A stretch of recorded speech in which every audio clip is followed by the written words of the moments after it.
Right, so the prosecutor plays a big role in this extradition activity. I asked ChatGPT what the role the prosecutor has in it, and they say that there's the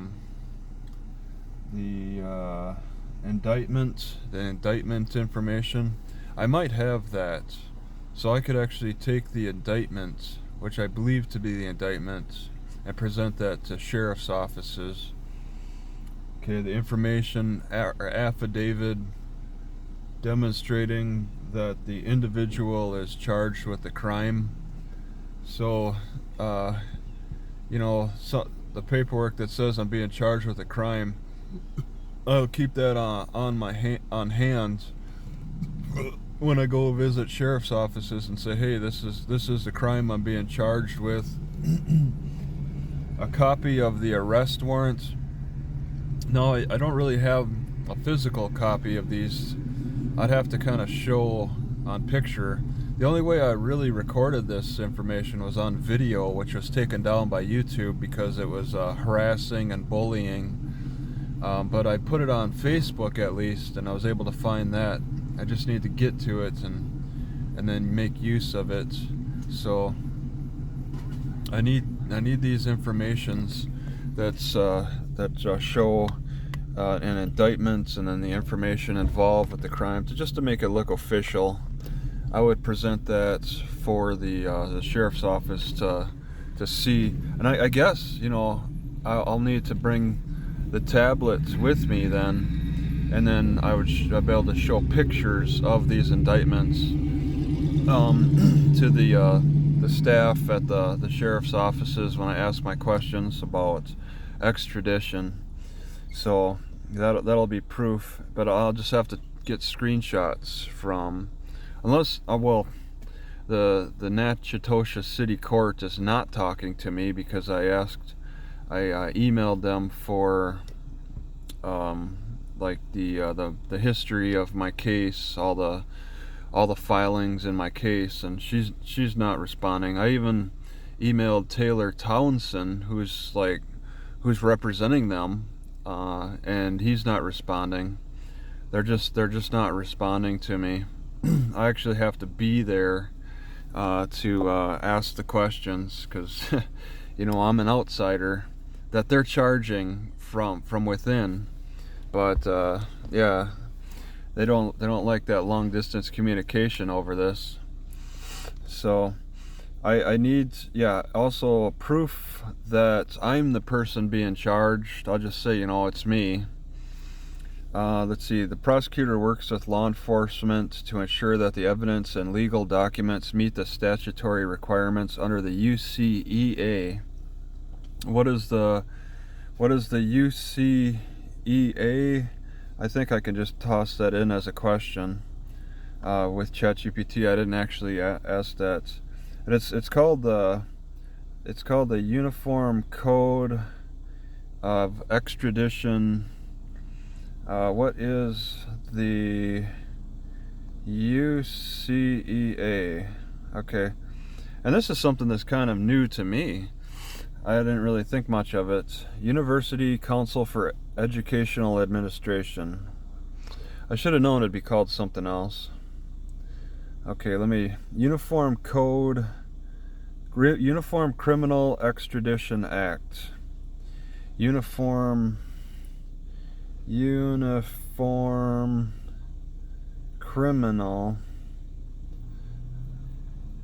Criminal Extra. Okay, Edition Act. Okay.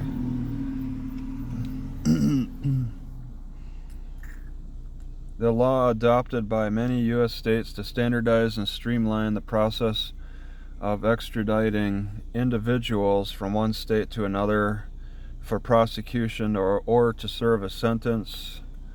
The goal is to ensure cooperation between states. The governor's role is to act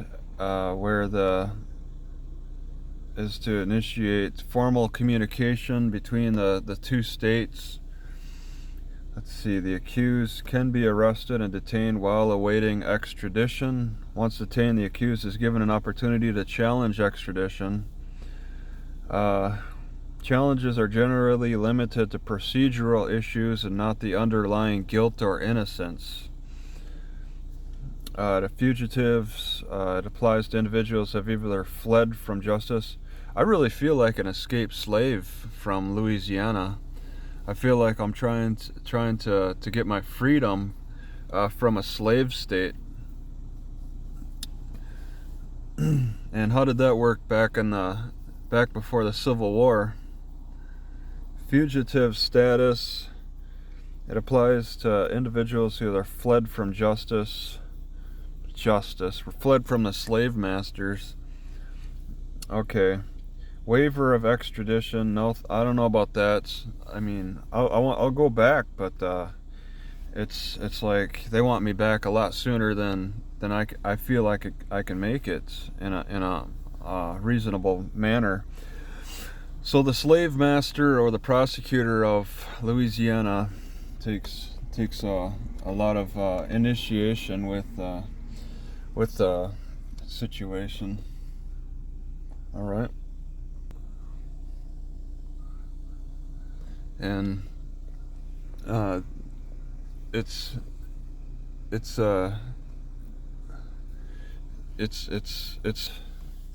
you got to be aware of. It goes through the governors, and these governors are signing. Louisiana governors signing off on a lot of harsh criminal penalties for basic human rights in Louisiana. They're really being tough on your basic rights. They're sending 17-year-olds to jail. So you'll be, if you end up in jail in Louisiana, you'll start seeing more 17-year-olds now. There's a lot. So yeah, what I'm saying in this video is that I want to have something more prepared for the sheriff's offices when I visit them, and that's going to be information about my arrest, my indictment, the affidavit. I think I can find that, and then I'll have a better presentation for these sheriff's offices, so they have a better idea of what I'm facing from Louisiana when I get a warrant for my arrest from Judge Barber. Or yeah, Judge Barber would put out the warrant for my arrest, and then while I'm in another state, then the prosecutor would take that warrant and show that as well, but also, the indictment, because it'll be the warrant for my arrest for bail jumping, and then furthermore, they'd ask, that other states would ask, why is there a bail jumping charge, and then we need the indictment for the original charge of failure to ID.